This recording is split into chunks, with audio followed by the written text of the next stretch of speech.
Hi guys, আজকে তোমাদের দেখাবো হাতের ছাপের মাধ্যমে অ্যানাকোন্ডা সাপের চিত্র অঙ্কন করা।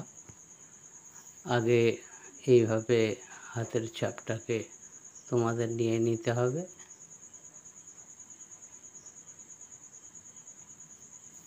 তারপরে এই যে সাপের মুখটি বার করে তারপরে জিভের আকারটা একটু বাঁকিয়ে দুদিকে কেটে দিতে হবে।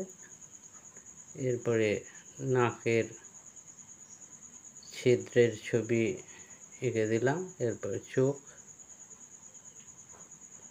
এরপরে গলার একটু দাগ দাগ থাকে, সেটাকে আস্তে আস্তে তোমরা এঁকে নেবে এইভাবে।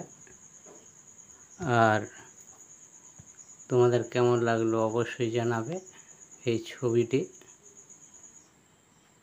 আর কমেন্ট করবে।